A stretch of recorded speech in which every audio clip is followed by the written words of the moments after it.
दोस्तों, आइए कल जो है थोड़ी सी तकनीकी बाधाएं आ गई थी। आज जो है भाग 5 को लेकर मैं पुनः हाजिर हूँ आधुनिक काल से। एक एक करके बहुत जल्द हम लोग हल कर लेंगे। जो लोग नहीं देखें इसको पुनः देखें, और पहली बार है तो लाइक और सब्सक्राइब करके चैनल को अधिक से अधिक लोगों तक ले जाए। तो ये हिंदी साहित्य में आधुनिक साहित्य के सूत्रधार कौन थे? ठीक है ना। बालकृष्ण भट्ट, महावीर प्रसाद द्विवेदी, हरिश्चंद्र, ये भारतेंदु हरिश्चंद्र थे। अगले प्रश्न की ओर बढ़ते हैं।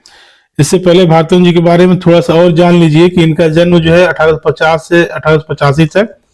रामस्वरूप चतुर्वेदी जो है, इन्हें संक्रांतिकालीन चेतना का रूप इनके अंदर देखते हैं और कहते हैं कि कविता में इनका संस्कार था और गद्य में इनका विचार।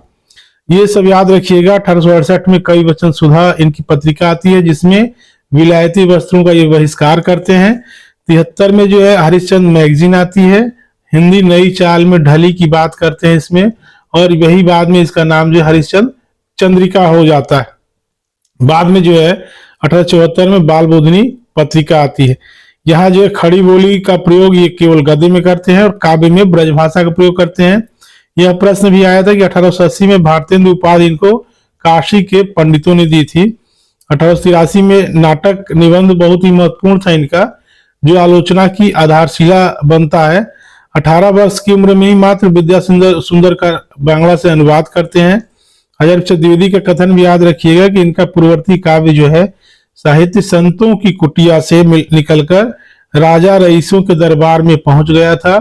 उन्होंने एक तरफ तो काव्य को फिर से भक्ति की पवित्र मंदाकिनी में स्नान कराया, और दूसरी तरफ उसे दरबारीपन से निकालकर लोक जीवन के आमने सामने खड़ा कर दिया। शुक्ल जी का भी याद रखिएगा कि गद्य का प्रवर्तक मानते हैं और नए मार्ग पर खड़ा करने वाला विचार आप याद रखिएगा। अगला प्रश्न जो है, आधुनिक काल के प्रारंभिक काल को कौन सा काल कहा गया है? नवलेखन, जागरण काल, या जागरण सुधार, या पुनर्जागरण काल? तो प्रारंभिक काल को जो है पुनर्जागरण काल कहा गया है। डॉक्टर नगेंद्र जो है पुनर्जागरण काल कहते हैं, और इसे जो है ये भारतेंदु युग के नाम से अभिहित कर 1857 से 1900 तक। ये बंटवारा आप याद रखिएगा, 1900 से 1925, 25 से 50, 50 से 75, और ये शुक्ल जी का है, ये संवत में है। ठीक है ना, इसको याद रखिएगा, संवत में। चलिए आगे बढ़ते हैं कि शुक्ल ने आधुनिक काल को किन खंडों में बांटा था? ये भी महत्वपूर्ण प्रश्न है। देखिए, जागरण सुधार, पुरानी काव्यधारा, नई काव्यधारा, प्रथम चरण, द्वितीय चरण, ये गद्य खंड और काव्य खंड दो भागों में बांटते हैं। आगे देखते हैं। यहां देखिए, ऐसे इसको एक बार समझ लेना है, और इसको ही नहीं समझना है, आप क्या कीजिएगा कि जो अनुक्रम है हिंदी साहित्य के इतिहास का, उसे अच्छी तरीके से, वहां से प्रश्न कई बार आए। देखिए, आधुनिक काल को गद्य खंड और काव्य खंड। काव्य खंड में सबसे पहले ये पुरानी धारा की बात करते हैं, फिर नई धारा शुक्ल जी का, फिर द्विवेदी युग, फिर छायावाद, प्रगतिवाद और प्रयोगवाद। अब पुरानी धारा 1843 से 1868, यह जो है शुक्ल जी का, ये ईस्वी में है, ये 1868 से 1897। आसानी के लिए हम लोग क्या करते हैं कि संवत वाला बड़ा आसान लगता है कि 1900 से 1925, नई धारा 1925 से 1950, द्विवेदी युग 1950, ये संवत में है। ये इसमें क्या करते हैं कि इसमें से आप 57 साल माइनस कर दीजिए तो आपका ये निकल जाएगा। ठीक है ना। इसके बाद हो गया आपका मिश्र बंधु, इसको वर्तमान काल कहते हैं। राम कुमार वर्मा आधुनिक काल, और डॉक्टर रामविलास शर्मा नवजागरण काल। ठीक है ना। नई कविता 1954 को भी याद रखिएगा, ये भी कई बार पूछा गया है। प्रपद्यवाद 1956 और साठोत्तरी कविता 1963। चलिए, आधुनिक काल में किस भाषा की जगह खड़ी बोली ने ले लिया? ये तो सीधा प्रश्न है, ये इसमें ज्यादा आपको सोचना भी नहीं है कि ब्रज भाषा का स्थान जो है खड़ी बोली लेती है। ये आधुनिक काल के द्वितीय चरण को, ठीक है ना, किस काल की संज्ञा दी गई है? जागरण, सुधार काल, नवलेखन या पुनर्जागरण? तो ये जो है ये सुधार काल है। ठीक है ना। ये एक्चुअली इसको जो है जागरण सुधार काल कहा गया, जागरण सुधार काल। ये डॉक्टर नगेंद्र जो है इसका समय 1900 से 1915 मानते हैं। शुक्ल जी नई धारा दूसरे उत्थान के अंतर्गत इसको रखते हैं। तो आधुनिक काल की प्रारंभिक सीमा क्या मानी गई है? तो आधुनिक काल की जो प्रारंभिक सीमा है वह 1850 ये मानी गई है प्रारंभिक सीमा। चलिए, भारतेंदु युग को पुनर्जागरण काल की संज्ञा किसने दी थी? हमने आपको बताया, डॉक्टर नगेंद्र ने दी थी। और ये कथन जो है रामस्वरूप चतुर्वेदी का है। दो जातीय संस्कृतियों की टकराहट से उत्पन्न ऊर्जा जो है। चलिए, 219 आधुनिक साहित्य पुस्तक के लेखक का नाम बताइए। आधुनिक साहित्य पुस्तक के लेखक रामस्वरूप चतुर्वेदी है, धीरेन्द्र वर्मा अज्ञे या यह जो है नंदुलारे वाजपेयी की किताब है। देखिए, इनकी और किताबों को आप देख लीजिए एक बार। इनका जन्म 1906 से 1967 तक। ये तो बहुत जरूरी किताब है। हिंदी साहित्य 20वीं सदी, आधुनिक साहित्य है ही। प्रेमचंद पे ये स्वतंत्र पुस्तक लिखे हैं, जयशंकर प्रसाद पे लिखे हैं, और महाकवि सूरदास पे। ये भी पूछा जाता है, जो पूछा जाता है वही रखे हैं। ये भी अच्छी किताब है। नया साहित्य नए प्रश्न और राष्ट्रभाषा की समस्या। इसके अलावा जो है छायावाद के समर्थक आलोचक हैं, और द्विवेदी युग के जो साहित्यकार हैं उनके अंदर दोष ये याद रखिएगा, ये सौंदर्य परक दृष्टि, स्वच्छंदतावादी समीक्षा तो है इनके यहाँ। 220 से आधुनिक काल में आधुनिकता के फलस्वरूप साहित्य में किस प्रवृत्ति का समावेश होता है? तो इसमें देख लीजिए कि ये राष्ट्रीय भावना, सीधे सीधे आप उत्तर पर देख लीजिए। हिंदी साहित्य का आधुनिक इतिहास, ठीक है ना, किसका है? तो हिंदी साहित्य का आधुनिक इतिहास किसका है? सेंगर का, रामकुमार बोरा। ये अज्ञेय की किताब है। अज्ञेय के बारे में थोड़ा और जान लीजिए कि इन्होंने प्रतीक का संपादन किया था 1947, जो इलाहाबाद से निकलती थी पत्रिका। हाईक्यू याद रखिए, कई बार पूछा हाईक्यू के बारे में। ये जापानी जो है ना काव्य है, जिसमें पहली लाइन में 5, दूसरी में 7 और तीसरी में 5, इस तरीके से ये पंक्तियां होती है। इनका नामकरण प्रेमचंद ने किया था। इनका अंतिम काव्य संग्रह ऐसा कोई घर आपने देखा है, इसको याद रखेंगे। चलिए आगे बात का आधुनिक काव्य और साहित्य पर।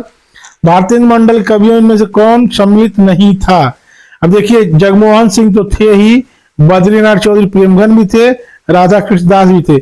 ये जो है ना श्रीधर पाठक जो है नहीं थे। तो ये सही है, ठीक है ना। जो गोला कर रहे हैं ऐसे, वो सही उत्तर है। मेघदूत का अनुवाद उन्होंने किसने? जगमोहन सिंह जो है ब्रजभाषा में करते हैं।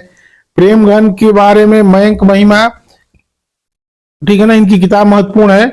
और खड़ी बोली में मयंक महिमा है, और अब्र उपनाम से लिखते थे। राधा कृष्णदास जो है उनके फुफेरे भाई थे भारतेंदु जी के। रहीम के दोहों का कुंडलियों में इन्होंने रचना किया था। श्रीधर पाठक की प्रकृति की बात पता ही है। और ये याद रखिएगा, डिजर्टेड विलेज का जो है उजड़ा ग्राम का जो ब्रजभाषा में अनुवाद करते हैं 1889 में। और द ट्रेवलर का श्रांत पथिक नाम से ये खड़ी बोली में 1902 में। आइए बात करते हैं अगला प्रश्न 223। हिंदी का प्रथम राष्ट्रवादी कवि कौन है? प्रथम राष्ट्रवादी कवि कौन है? मैथिली शरण गुप्त हैं, रामनरेश त्रिपाठी, भारतेंदु जी या श्रीधर पाठक? ये जो है ना श्रीधर पाठक जो है इसका उत्तर होगा, ठीक है ना। इसका उत्तर श्रीधर पाठक है। चलिए आगे बात करते हैं। किस कवि को आधुनिक हिंदी साहित्य का बापू का? ये भी बहुत महत्वपूर्ण प्रश्न है। भवानी प्रसाद हैं कि सियाराम शरण गुप्त हैं कि करा कालेलकर हैं या मैथिली गुप्त? बापू जो है ये सियाराम शरण गुप्त, सही उत्तर है सियाराम शरण गुप्त, ठीक है ना। इनकी और किताबें मौर्य विजय, दुर्वादल, बापू और नकुल। अब आप आइए अगले प्रश्न की ओर कि पावस पचासा तथा सुकवि सतसई, ठीक है ना, के रचयिता कौन थे जिन्होंने, इनकी उपाधि ही थी सुकवि उपाधि। कंसवध भी इनकी प्रसिद्ध रचना थी। तो इसके रचयिता हैं अंबिका दत्त व्यास। इसका उत्तर है अंबिका दत्त व्यास, ठीक है ना। और इसके अलावा यहाँ देखिए प्रेम संपत्ति लता और श्यामा सरोजिनी ठाकुर जगमोहन सिंह की 2 किताबों को भी आप याद रखिएगा। आगे बात करते हैं इनमें से कौन सा कवि 2 युगों के संधि स्थल पर अवस्थित है? तो 2 युगों के संधि स्थल पे कौन अवस्थित है? भारतेंदु हरिश्चंद्र। आगे बात करते हैं, मौर्य विजय की चर्चा हो गई, इसकी रचना किसने किया था? ये जो है श्रीराम शरण गुप्त थे। आइए, किस कवियत्री को हिंदी के विशाल मंदिर की वीणा पाणी कहा गया है? वीणा पाणी याद रखिएगा। तो विशाल मंदिर की वीणा पाणी जो है महादेवी वर्मा, ठीक है ना। अब ये छायावाद पर इनका जो महत्वपूर्ण इनकी परिभाषा थी कि प्रकृति के बीच जीवन का उद्गीत जो है छायावाद कहा जाता है। इनके ऊपर बौद्ध धर्म का प्रभाव था। अब यहाँ बात करते हैं 229। ये प्रकृति के सुकुमार कवि किसको कहा गया है? तो ये सबको पता होगा कि पंत जो है प्रकृति के सुकुमार कवि थे। अब इनके बारे में थोड़ा और जान लेते हैं कि पंत की जो है पहली कविता जो है गिरजे का घंटा है, 1916 में प्रकाशित हुई थी। इनकी प्रथम छायावादी रचना जो उच्छ्वास है और अंतिम छायावादी रचना जो है गुंजन है। ठीक है। अब देखिए नव मानवतावादी इनकी रचना जो है लोकायतन को याद रखिएगा, चिदम्बरा को याद रखिएगा जिसमें इनको ज्ञानपीठ मिला था। पल्लव की भूमिका को छायावाद का घोषणा पत्र कहा गया है। इन पर जो है अरविंद दर्शन का प्रभाव है। इनमें से किस रचनाकार की गणना छायावाद के प्रवर्तकों में की गई है? मुकुटधर पांडे, पंत, महादेव वर्मा और निराला। तो इसका उत्तर है मुकुटधर पांडे, यानी ए सही है इसमें। 231 देखिए, 231 महत्वपूर्ण प्रश्न है कि यामा किस रचनाकार की कृति है? ये सबको पता है कि ये महादेवी वर्मा की रचना है, लेकिन आपको ये जानना है कि इसकी रचना 1940 में की थी इन्होंने, और इसमें 4 रचनाएं संकलित है, नीर नीसा, ऐसे याद रखिएगा। चलिए, अब प्रेम सरोवर, प्रेम माधुरी तथा प्रेम फुलवारी किस कवि की कृतियां हैं? तो ये जो है किसकी है? आपको उत्तर मिल गया होगा कि यह जो है भारतेंदु हरिश्चंद्र की है। भारतेंदु हरिश्चंद्र ने फूलों का गुच्छा जो है खड़ी बोली में पहला संग्रह इनका था। एक और किताब ये बंदर सभा, आप याद रखिएगा, ठीक है ना। और एक और आपको बता देते हैं इंदर सभा, ये पूछा गया है कि इंदर सभा जो है किसका है? तो ये अमानत एक कवि थे, इनकी कह रचना है। और भक्ति सर्वस्व भारतेंदु जी की। 233 अंग्रेजी राज के गुप्तचर विभाग में मैथिली शरण गुप्त की किस कृति का अर्थ जनाना हिंदुस्तान समझा गया? जनाना हिंदुस्तान। तो इनकी जो है भारत भारती जो है, चलिए परिमल की भूमिका देखिए, मैं शैली अपनाई किसका है? निराला का है, जिन्होंने परिमल की भूमिका में ये इसकी स्थापना की है। परिमल और अनामिका के रचयिता का नाम बताइए? तो निराला हो ही गया। अनामिका जो है 1938 में, याद रखिएगा। और सबसे जरूरी याद ये रखना है कि अनामिका में ही आपकी राम की शक्ति पूजा, ठीक है ना, राम की शक्ति पूजा और सरोज स्मृति 2 जो है संकलित है अनामिका में। और यहाँ पर आपको भिक्षुक मिलेगा, भिक्षुक के बाद परिमल में। चलिए, समरसता पूर्वक मूलक आनंदवाद की पृष्ठभूमि में लिखी गई जयशंकर प्रसाद की कृति, ये आनंदवाद को याद रखेंगे, कामायनी है, ठीक है ना। कामायनी के बारे में थोड़ा सा जान लेते हैं। 1935 में कामायनी लिखी गई थी। इसमें 15 सर्ग, सर्गों का क्रम याद रखिएगा, ये नीचे दिया गया है। शांति प्रिय द्विवेदी जो है छायावाद का उपनिषद के रूप में, और अंगिरस इसका शांत है। छंद जो है ताटक छंद है, रूपक का महाकाव्य कहा जाता है। पंत जी इसको हिंदी में ताजमहल के बराबर कहते हैं। ऐसे याद रखना है कि चिंता, आशा और श्रद्धा ने काम करके वासना से लज्जित होकर अच्छे कर्म किए, तब ईर्ष्या ने ईड़ा से सपने में संघर्ष किया और वेदों के दर्शन करके रहस्य खोले आनंद के। आनंद अंतिम में, चिंता पहला है, श्रद्धा तीसरा है। ये क्रम पूछता है कि इसके क्रम को लगाइए, बहुत ही महत्वपूर्ण है क्रम। चलिए, 236 किस कवि ने मैथिली शरण गुप्त के सामने स्वयं को महज डिप्टी राष्ट्र कवि कहा? दिनकर ने। चलिए, अब बुंदेली लोक शैली में गाई जाने वाली छंद में रची सुभद्रा कुमारी चौहान की कौन सी कविता स्वाधीनता आंदोलन का नारा बनी थी? तो झांसी की रानी, ठीक है ना। ये मुकुल संग्रह में जो इसी की चर्चा हम कर चुके थे, मुकुल संग्रह। किस कवि को सहजता का कवि कहा जाता है? तो भवानी प्रसाद मिश्र हैं सहजता के कवि। महादेव वर्मा की यामा में कितनी रचनाएं? ये हो ही गया, कितनी है? 4 रचनाएं हैं, कई बार पूछा गया है। अब आत्मजयी के रचनाकार का नाम बताइए, कौन है? मुक्तिबोध, कुंवरनारायण, नैरेश मेहता, श्रीकांत वर्मा। तो आत्मजयी जो है किसकी रचना है? कुंवरनारायण की। अब देखिए इनके बारे में याद रखिएगा कि आत्मजयी कठोपनिषद जो है ना, कठोर नचिकेता प्रसंग पर आधारित है, जिसमें वाजस्वा उनके पिताजी है पुरानी मूल्यों के प्रतीक है, नचिकेता जो है प्रबुद्ध वर्ग का प्रतीक है, और इनकी चर्चा तीसरे सप्तक में होती है। कोई दूसरा नहीं इनका एक महत्वपूर्ण संग्रह, और चक्रव्यूह भी इनका महत्वपूर्ण संग्रह, याद रखिएगा। ब्रज भाषा के आधुनिक कवि इनमें से कौन है? तो आधुनिक कवि जो है जगन्नाथ दास रत्नाकर हैं, इनको याद रखेंगे। हिंडोला रत्नाकर जी की पहली रचना है। इनकी रचना उद्धव शतक, याद रखिए क्योंकि इसमें भ्रमर गीत परंपरा आपको मिलेगा।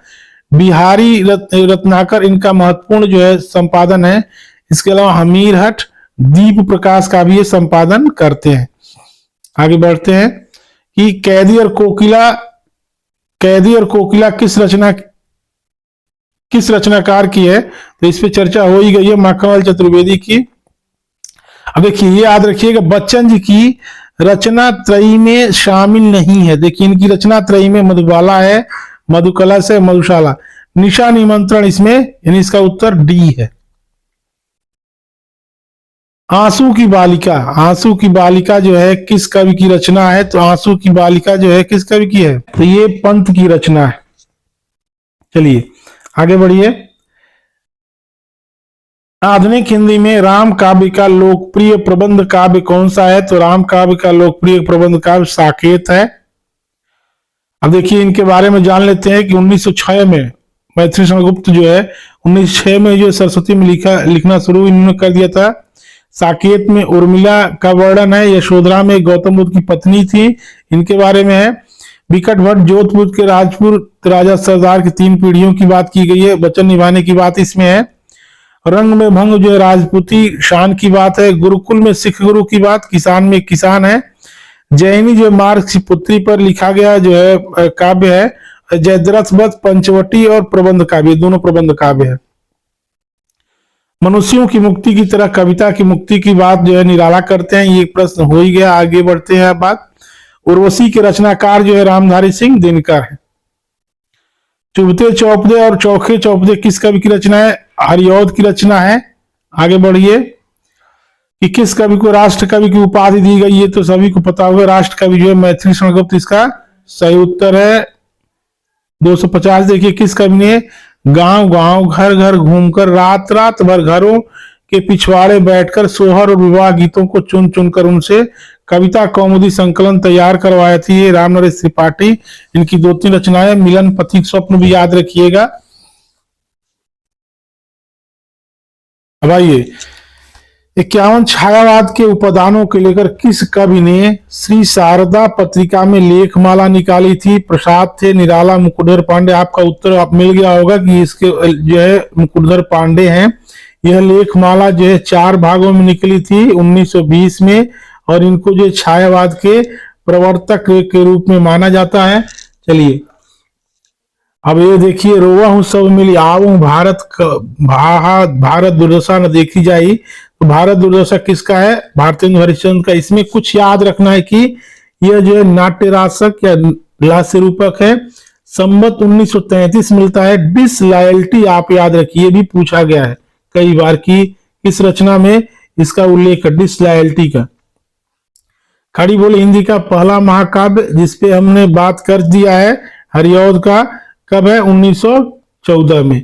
चलिए हम कौन थे, क्या हो गए और क्या होंगे, अभी किसकी रचना है? ये गुप्त जी की, मैथिली शरण गुप्त। थोड़ा जल्दी जल्दी पढ़ लेते हैं। हरिऔध किस युग के कवि थे? तो हरिऔध जो है आप याद रखिएगा कि द्विवेदी युग के कवि थे। खड़ी बोली के साथ साथ ब्रज भाषा में किसने काव्य रचना नहीं की थी? देखिए इसमें जो है श्रीधर पाठक ने किया था, ये हरिऔध किए थे, नाथुराम शर्मा शंकर। ये महादेवी इसका उत्तर होगा सही, महादेवी वर्मा। चलिए नीर भरी दुख की बदरी किस कवि की कवित्री है? इसमें ये जो है ये नीर भरी दुख की बदरी जो है मधुर मधुर मेरे दीपक जल, महादेवी वर्मा की है। अब गीत फरोश भी याद रखेंगे क्योंकि एनसीईआरटी में भी है और ये भी ऐसे भी है। गीत फरोश जो है भवानी प्रसाद मिश्र की बहुत ही महत्वपूर्ण कविता है ना कि जी हाँ हुजूर मैं गीत बेचता हूँ, तरह तरह के गीत बेचता हूँ, किस्म किस्म के गीत बेचता हूँ। तो 1914 से 1985 इनका समय। गांधी पंचशती इनकी एक महत्वपूर्ण किताब। बुनी हुई रस्सी याद रखें क्योंकि इस पे साहित्य अकादमी मिला था इनको। परिवर्तन जिए याद रखना है, टूटने का सुख और चकित है दुख, ये किताबें आपको याद रखनी है। अब जूही की कली किसकी रचना है? निराला की रचना है, ठीक है ना। पहली रचना है 1916 में प्रकाशित हुई थी। छायावाद के प्रसिद्ध 4 स्तंभों में किसकी गणना नहीं है? तो सबको पता है कि राम कुमार वर्मा। इसमें आप डेट याद रखिएगा, ये 1899 से 1937 प्रसाद का है, 1907 से 1987 जो है महादेव वर्मा है, 1900 से 1977 पंत है, और 1899 से 61 तक जो है निराला। निराला की पहली काव्य रचना कौन सी है? हो ही गया जूही की कली पहली काव्य रचना है इनकी। छायावाद स्थूल के प्रति सूक्ष्म का विद्रोह किसने कहा था? डॉक्टर नगेंद्र ने।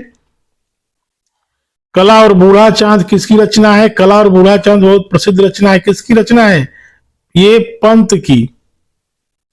अब देखिए बाल मुकुंद गुप्त किस युग के रचनाकार हैं? किसके बताइए? तो ये जो है द्विवेदी युग के रचनाकार हैं। इसके बाद अबला जीवन हाय तुम्हारी यही कहानी, आंचल में ही दूध और आंखों में पानी, किसका है? ये मैथिली शरण गुप्त का, ये भी कई बार पूछा गया है। सांध्य काकली के रचयिता कौन है? तो इसके रचयिता जो है निराला। कुरुक्षेत्र किसकी है? ये दिनकर की रचना है, इसको तो खैर आपको याद ही होगा। निराला द्वारा रचित प्रसिद्ध शोक गीत, इसको इंपॉर्टेंट है, कौन सी है? ये सरोज स्मृति है, जिसकी चर्चा हमने आपसे किया। 1935 में इसको इन्होंने ये प्रकाशित हुई थी। और यह भी जो है आपकी अनामिका संग्रह में, संग्रह भी आपको याद रखना है कि कहाँ संकलित, अनामिका के दूसरे संग्रह 1938 में। चलिए प्रेम और मस्ती की का काव्य के कवि कौन है? तो प्रेम मस्ती हरिवंश राय बच्चन है। महाप्राण कौन थे? महाप्राण जो है सूर्यकांत त्रिपाठी निराला थे। चलिए आगे बढ़ते हैं कि राधा सखा श्री कृष्ण के गुलाम राधा रानी की, ये किसका है? यह जो है किसका है? हरिऔध का है, रत्नाकर का है, रसखान का है ये, या फिर भारतेंद्र जी का है? तो भारतेंद्र जी का है। 271। सुमित्रानंदन पंत काव्य कला और जीवन दर्शन, ये याद रखिएगा। साची रानी गोटू, ये थोड़ा अलग प्रश्न है तो इसको याद रखिएगा। 272 देखिए गुप्त मैथिली गुप्त का जन्म कहाँ हुआ था? चिरगांव में हुआ था, झांसी में। 203 निराला से बढ़कर स्वच्छंदतावादी कवि हिंदी में कोई नहीं, तो यह कथन किसका है? हजारी प्रसाद द्विवेदी का है। खुल गए छंद के बंद, फिर आगे प्रश्न वही निराला का। इसके बाद जो है अंग्रेज राज सुख साज सजे सब भारी, पैधन विदेश चली जात है अति ख्वारी, ये बहुत महत्वपूर्ण लाइन है भारतेंद्र जी की। चलिए 1857 के प्रथम स्वाधीनता संग्राम पर किसकी रचना आधारित थी? ये सुभद्रा कुमारी चौहान की।